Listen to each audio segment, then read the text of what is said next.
अज्ञानतिमिरान्धस्य ज्ञानाञ्जनशलाकया चक्षुरुन्मीलितं येन तस्मै ಶ್ರೀಗುರವೇ ನಮಃ.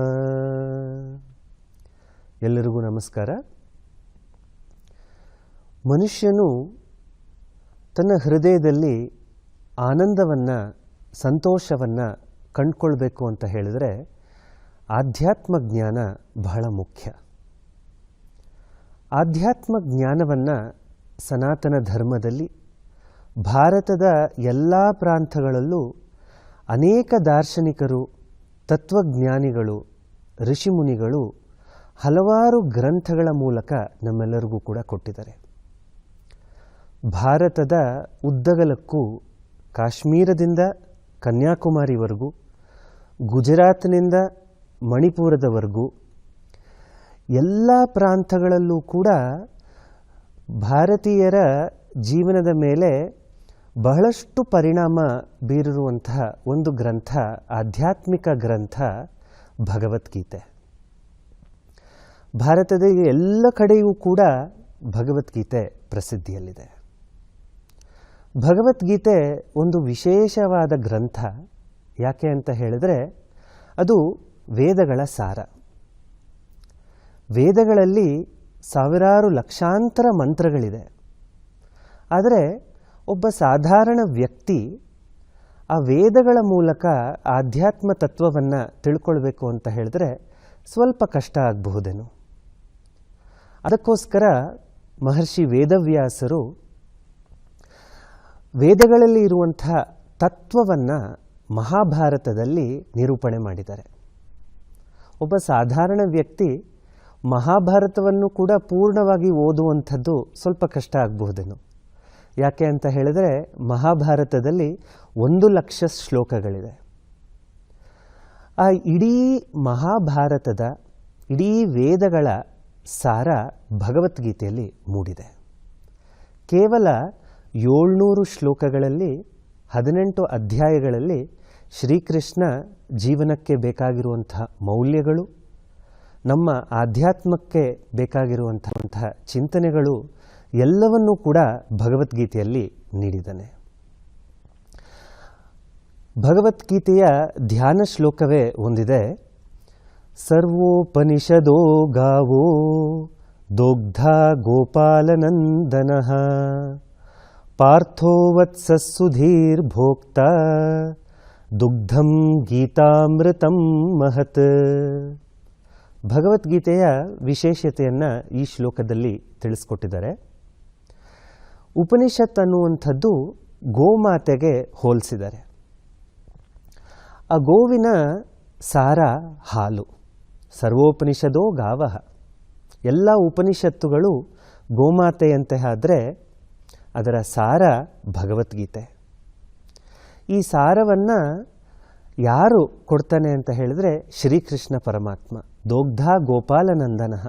ಆ ಹಾಲನ್ನು ಕರೆಯುವಂಥವನು ಶ್ರೀಕೃಷ್ಣ ಪರಮಾತ್ಮ. ಆ ಹಾಲನ್ನು ನಮ್ಮೆಲ್ಲರಿಗೋಸ್ಕರ ಶ್ರೀಕೃಷ್ಣ ಪರಮಾತ್ಮ ಕೊಡ್ತಾ ಇದ್ದಾನೆ. ಆ ಸಾರ ನಾವು ತಿಳ್ಕೊಳ್ಬೇಕಾಗಿದೆ. ಪಾರ್ಥೋ ವತ್ಸ ಸುಧೀರ್ ಭೋಕ್ತ. ಆ ಗೋಮಾತೆ ಹಾಲನ್ನು ತನ್ನ ಕರುವಿಗೆ ಕೊಡ್ತಾ ಇದೆ. ಆ ಕರುವನ್ನು ಅರ್ಜುನನಿಗೆ ಹೋಲಿಸಿದ್ದಾರೆ. ಎಷ್ಟೋ ಜನ ಭಗವದ್ಗೀತೆ ಕೇವಲ ಅರ್ಜುನನಿಗೆ ಕೊಟ್ಟಿರುವಂಥದ್ದು ಅಂತ ಅಂದ್ಕೊಂಡ್ಬಿಡ್ತಾರೆ. ಅದು ತಪ್ಪು. ಅರ್ಜುನ ನಮ್ಮೆಲ್ಲರನ್ನ ಪ್ರತಿಬಿಂಬಿಸ್ತಾನೆ.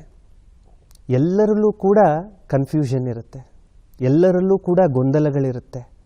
ಆ ಅರ್ಜುನ ಯುದ್ಧ ಮಾಡಬೇಕಾದ್ರೆ ತನ್ನ ಕರ್ತವ್ಯಗಳ ಬಗ್ಗೆ ತನಗೆ ಗೊಂದಲ ಉಂಟಾಯಿತು. ಯಾರ್ಯಾರು ಜೀವನದಲ್ಲಿ ಗೊಂದಲದಲ್ಲಿದ್ದಾರೋ ಅವ್ರಿಗೆಲ್ಲರಿಗೂ ಕೂಡ ಭಗವದ್ಗೀತೆಯ ಅವಶ್ಯಕತೆ ಇದೆ. ಈ ಭಗವದ್ಗೀತೆ ಇಷ್ಟು ಪ್ರಸಿದ್ಧವಾಗಿರುವಂಥದ್ದು. ಶಂಕರಾಚಾರ್ಯರು ಭಜಗೋವಿಂದಂನಲ್ಲಿ ಹೇಳ್ತಾರೆ, ಭಗವದ್ಗೀತಾ ಕಿಂಚಿತ ಧೀತ ಗಂಗಾ ಜಲಲವ ಕಣಿಕಾ ಪೀತ ಸಕೃತ ಪಿಯೇನ ಮುರಾರಿ ಸಮರ್ಚ ಕ್ರಿಯತೆ ತಸ್ಯ ಯಮೇನ ನ ಚರ್ಚಾ ಭಜ ಗೋವಿಂದಂ. ಹಾಗಿದ್ರೆ ಈ ಭಗವದ್ಗೀತೆಯ ಅಧ್ಯಯನದಿಂದ ನಮಗಾಗುವಂತಹ ಪ್ರಯೋಜನವನ್ನು ಈ ಶ್ಲೋಕದಲ್ಲಿ ಶಂಕರಾಚಾರ್ಯರು ತಿಳಿಸ್ಕೊಡ್ತಾ ಇದ್ದಾರೆ.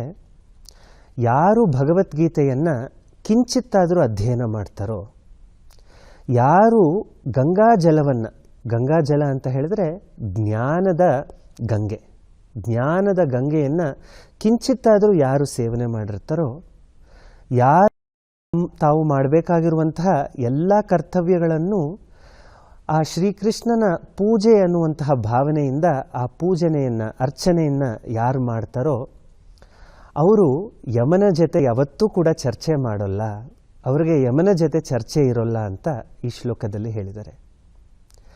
ಯಮ ಅಂತ ಹೇಳಿದರೆ ಮೃತ್ಯುವಿನ ಭಯ.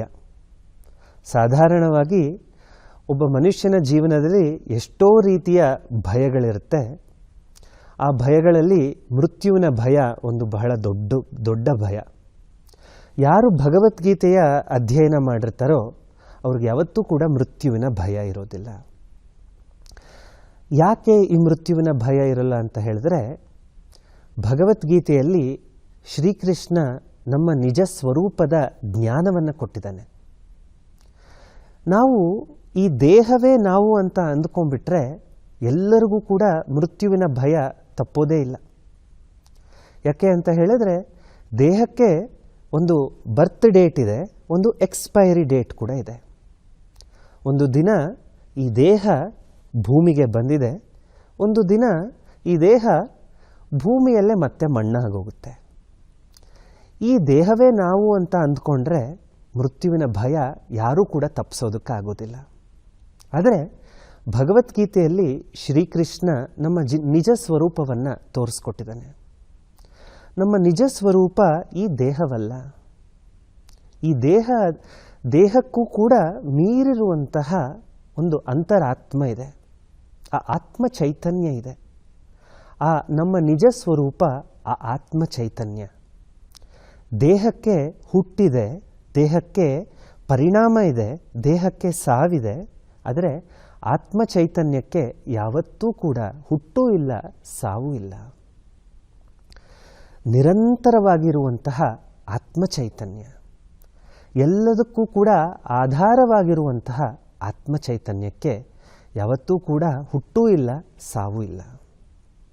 ಯಾಕೆ ಅಂತ ಹೇಳಿದ್ರೆ, ಯಾವುದಕ್ಕಾದರೂ ಒಂದು ಹುಟ್ಟಿದೆ ಅಂತ ಹೇಳಿದ್ರೆ ಅದಕ್ಕೆ ಸಾವು ಖಚಿತ. ಯಾವುದಕ್ಕೆ ಮ್ಯಾನುಫ್ಯಾಕ್ಚರಿಂಗ್ ಡೇಟ್ ಇದೆಯೋ ಅದಕ್ಕೆ ಎಕ್ಸ್ಪೈರಿ ಡೇಟ್ ಕೂಡ ಇದ್ದೇ ಇದೆ. ಅದನ್ನು ತಪ್ಪಿಸೋದಕ್ಕಾಗೋದಿಲ್ಲ. ದೇಹವನ್ನು ನೋಡಿ, ಅದಕ್ಕೊಂದು ಬರ್ತ್ ಡೇಟ್ ಇದೆ, ಒಂದು ಎಂಡಿಂಗ್ ಡೇಟ್ ಇದೆ. ಮನಸ್ಸು ಬುದ್ಧಿಗಳನ್ನು ನೋಡಿಕೊಂಡ್ರೂ ಕೂಡ ಅದಕ್ಕೂ ಕೂಡ ದೇಹದ ಜೊತೆ ಅದು ಬರ್ತಾ ಇದೆ, ದೇಹದ ಜೊತೆ ಮನಸ್ಸು ಬುದ್ಧಿಗಳು ಕೂಡ ಹೊರಟೋಗ್ತಾ ಇದೆ. ಹಾಗಿದ್ರೆ ಇಂದ್ರಿಯಗಳೆಲ್ಲವೂ ಕೂಡ ನಾವು ಅಂತ ಅಂದ್ಕೊಂಡ್ರೆ ದೇಹದ ಜೊತೆ ಇಂದ್ರಿಯಗಳೆಲ್ಲ ಬರ್ತಾ ಇದೆ, ದೇಹದ ಜೊತೆ ಆ ಇಂದ್ರಿಯಗಳೆಲ್ಲವೂ ಕೂಡ ಹೊರಟು ಹೋಗುತ್ತೆ. ಅಥವಾ ಪ್ರಾಣಶಕ್ತಿ ನಾವು ಅಂತ ಅಂದ್ಕೊಂಡ್ರೆ ದೇಹದ ಹುಟ್ಟಿನ ಜೊತೆ ಆ ಪ್ರಾಣಶಕ್ತಿಗಳು ಕೂಡ ಬರ್ತಾ ಇದೆ, ಪಂಚಪ್ರಾಣಗಳು ಕೂಡ ಬರ್ತಾ ಇದೆ. ಆ ದೇಹ ನಶ್ವರ ಆಗುವಂತಹ ಸಮಯದಲ್ಲಿ ಪ್ರಾಣವೂ ಕೂಡ ಹೊರಟೋಗ್ತಾ ಇದೆ. ಇನ್ಫ್ಯಾಕ್ಟ್ ನಾವು ಹೇಳ್ತೀವಿ, ಪ್ರಾಣ ಹೋಯಿತು, ಅವರು ತೀರ್ ಹೋದರು ಅಂತ ಹೇಳ್ತೀವಿ. ದೇಹದ ಜೊತೆ ಅದು ಕೂಡ ನಶ್ವರ ಆಗೋಗ್ತಾ ಇದೆ. ಆದರೆ ಭಗವದ್ಗೀತೆಯಲ್ಲಿ ಶ್ರೀಕೃಷ್ಣ ಪರಮಾತ್ಮ ನಮ್ಮ ನಿಜ ಸ್ವರೂಪವನ್ನು ತೋರಿಸ್ಕೊಡ್ತಾ ಇದ್ದಾನೆ. ನಮ್ಮ ನಿಜ ಸ್ವರೂಪ ಆತ್ಮ ಚೈತನ್ಯ, ಸಚ್ಚಿದಾನಂದ ಆತ್ಮ ಚೈತನ್ಯ. ಆ ಆತ್ಮದ ಸ್ವರೂಪ ಇರುವಿಕೆ, ಸದಾ ಅದು ಇದ್ದೇ ಇರುತ್ತೆ. ಆ ಆತ್ಮದ ಸ್ವರೂಪ ಅರಿವು, ಜ್ಞಾನದ ಸ್ವರೂಪ ಮತ್ತು ಆ ಆತ್ಮದ ನಿಜ ಸ್ವರೂಪ ಆನಂದ.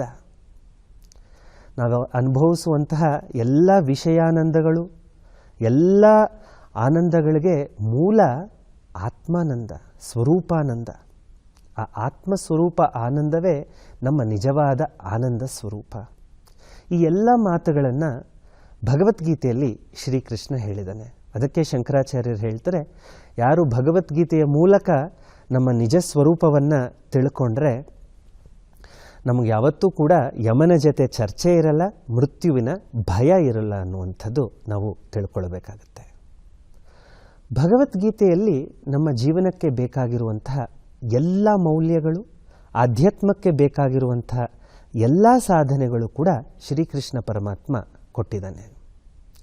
ಭಗವದ್ಗೀತೆಯಲ್ಲಿ ಮುಖ್ಯವಾಗಿ 4 ಯೋಗಗಳನ್ನು ಹೇಳ್ಪಟ್ಟಿದೆ. ಶ್ರೀಕೃಷ್ಣ ಪ್ರಥಮವಾಗಿ ಜ್ಞಾನಯೋಗ, ಕರ್ಮಯೋಗ, ಧ್ಯಾನಯೋಗ ಅಥವಾ ರಾಜಯೋಗ, ಭಕ್ತಿಯೋಗ, ಈ 4 ಯೋಗಗಳನ್ನು ನಮ್ಮೆಲ್ಲರಿಗೂ ಕೂಡ ಕೊಟ್ಟಿದ್ದಾನೆ. ಜೀವನಕ್ಕೆ ಎಲ್ಲವೂ ಕೂಡ ಅತ್ಯಗತ್ಯ.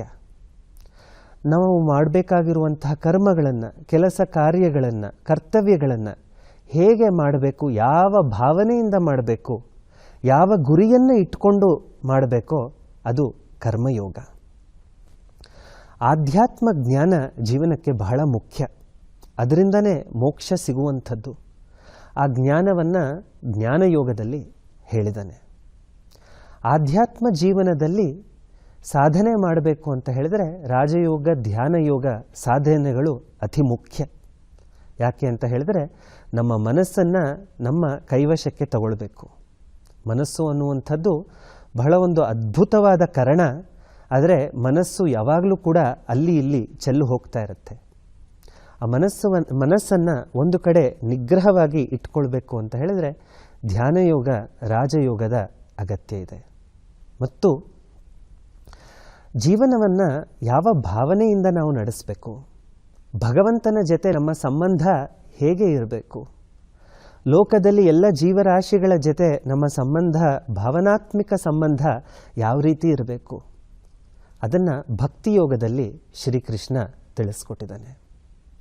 ಈ ಎಲ್ಲ 4 ಯೋಗಗಳನ್ನು ಒಳಗೊಂಡಿರುವಂತಹ ಭಗವದ್ಗೀತೆ ಬಹಳ ಅದ್ಭುತವಾದ ಒಂದು ಆಧ್ಯಾತ್ಮ ಗ್ರಂಥ. ಈ ಭಗವದ್ಗೀತೆ ನಾವು ಪ್ರತಿನಿತ್ಯವೂ ಕೂಡ ಅಧ್ಯಯನ ಮಾಡಬೇಕು. ಜಗತ್ತಲ್ಲಿ ಎಲ್ಲ ಭಾಗಗಳಲ್ಲಿ ಆಧ್ಯಾತ್ಮದ ಅಧ್ಯಯನ ಆಗ್ತಾ ಇದೆ, ಭಗವದ್ಗೀತೆಯ ಅಧ್ಯಯನ ಆಗ್ತಾ ಇದೆ. ದೇಶ ವಿದೇಶಗಳಿಂದ ಎಲ್ಲರೂ ಕೂಡ ಬಂದು ಆಧ್ಯಾತ್ಮಿಕ ಅಧ್ಯಯನ, ಭಗವದ್ಗೀತೆಯ ಅಧ್ಯಯನ ಮಾಡ್ತಾ ಇದ್ದಾರೆ. ಇಷ್ಟೊಂದು ಆಧ್ಯಾತ್ಮ ಜ್ಞಾನ ಇರುವಂತಹ ಭಗವದ್ಗೀತೆಯನ್ನು ನಾವೆಲ್ಲರೂ ಕೂಡ ತಿಳ್ಕೊಳ್ಬೇಕು. ಅದರಲ್ಲಿ ಹೇಳಿರುವಂತಹ ಮೌಲ್ಯಗಳಿಂದ ನಮ್ಮ ಜೀವನವನ್ನು ನಡೆಸಬೇಕು. ಅದರಲ್ಲಿ ಹೇಳಿರುವಂತಹ ಜ್ಞಾನವನ್ನು ನಾವು ತಿಳಿದು ಮೋಕ್ಷವನ್ನು ಹೊಂದಬೇಕು. ನಾವಷ್ಟೇ ಅಲ್ಲ, ಇತರರಿಗೂ ಕೂಡ ನಾವು ತಿಳ್ಕೊಂಡು ಇತರರಿಗೂ ಕೂಡ ಹೇಳಬೇಕು. ನಮ್ಮ ಮನೆಯಲ್ಲಿರುವಂತಹ ಮಕ್ಕಳುಗಳಿಗೆ, ಮುಂದಿನ ಪೀಳಿಗೆಗೆ ಭಗವದ್ಗೀತೆ ಅನ್ನುವಂತಹ ಬಳುವಳಿಯನ್ನು ನಾವೆಲ್ಲರೂ ಕೊಡಬೇಕು. ಇದೊಂದು ಆಧ್ಯಾತ್ಮ ಸಾಧನೆಯಾಗುತ್ತೆ. ಇದರಿಂದ ಜೀವನದಲ್ಲಿ ನಮಗೆ ಭಯ ಇರೋದಿಲ್ಲ. ಆಧ್ಯಾತ್ಮಿಕ ತೃಪ್ತಿಯನ್ನು, ಸಂತೋಷವನ್ನು ನಾವು ಜೀವನದಲ್ಲಿ ಕಂಡುಕೊಳ್ಳಬಹುದು. ಹರಿ ಓಂ ತತ್ಸತ್.